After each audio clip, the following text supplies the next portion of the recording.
సత్యసాక్షి అనుదిన మన్నా ద్వారా మీ అందరికీ శుభోదయం. పరలోక కుటుంబ పరిచర్యక మందిర పనుల కొరకు ప్రార్థన చేయవలసిందిగా కోరుకుంటున్నాను.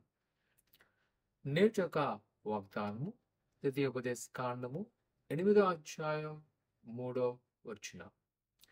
ఆహారం వలనే కాక యెహోవా సెలవిచ్చిన ప్రతి మాట వలన నరులు బ్రతుకుదురని నీకు తెలియచేయుటకు ఆయన నిన్ను అణిచి నీకు ఆకలి కలగచేసి నీవే కాని నీ పితరులుగానే కాని ఎన్నడూ ఎరగని మన్నాతో నిన్ను పోషించెను.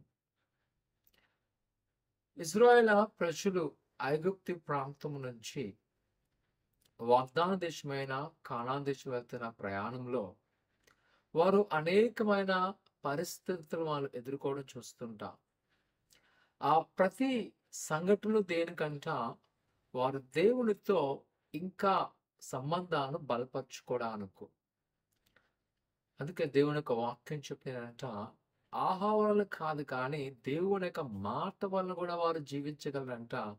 దేవుడు వారికి ఏం పరీక్ష పెట్టాడంటే ఆకలి పరీక్షను పెట్టిన వారు ఆయన వైపు చూచి మొరపెట్టినప్పుడంట వారికి మన్నా పోషింప చేయగా నిర్గమాకాండం 16 తెలపడుతుంది.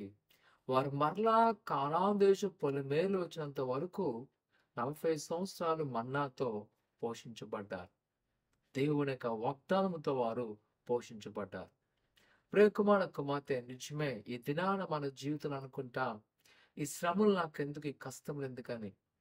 కుమార కుమార్తె, అవి ఇంకా మనను దేవుడితో బలపరచడానికి, దేవుడితో సంబంధాలను స్థిరపరచుకోవడానికి ఆయన వాగ్దానాలు మనతో ఉన్నాయి. అవి ఎన్నడూ కూడా మన విడువవు, ఎడబాయవు. ఆయన ఖచ్చితంగా మన పట్ల ఆయన నెరవేర్చే సమర్థుడు. మనం చేయాల్సింది ఒకటే, ఆయన ఎందుకు నమ్ముకుంచి ముందుకెళ్ళడమే. నేటి ఒక సమస్యను బట్టి నువ్వు భయపడక, దేవుడు ఖచ్చితంగా నూతన మార్గాలు నీ పట్ల నెరవేర్చబోతున్నాడు. ఆయన తెలుస్తున్నాడు. ఆయన పట్టజనంత విస్తారమైన ఆశీర్వాదాలు నీ మీద మన మీద కుమరిస్తున్నాడు. ఆయన ఎందుకు నమ్మకుంచు. ప్రార్థన చేసుకుందాం. పరిశుద్ధుడా, దేవానికి వందనాలు. ఆయన నువ్వు మన్నాతో పోషించిన దేవుడు, నువ్వు విడువని ఎడబాయను ప్రభా. యువత కాల సమయంలో నీ కుమారులు నీకు మాత్రం మీరు జ్ఞాపకం చేసుకోండి. ఇంకా వారు తలపెట్టే ప్రతి కార్యాలను, వారి చుట్టూ ఉన్న ప్రతి ఒక్క శోధనను మీరు విడుదల చేసి మీరే తోడేయండి, విజయవంతులుగా నడిపించమని నీ కృపాక్షేమాలతో నింపి వారు ప్రతి కొదులు మీరు తీసివేసినైనా నీకు ఆశీర్వాదముతో నడిపించి బలపరచుకోమని యేసునామమున తండ్రి, ఆమేన్. ఆయన నమ్ముకుంచండి. ఆ నిరంతరములో పోషించే దేవుడు ఆయనకు తోడి ఉన్నగాక. ఆమేన్.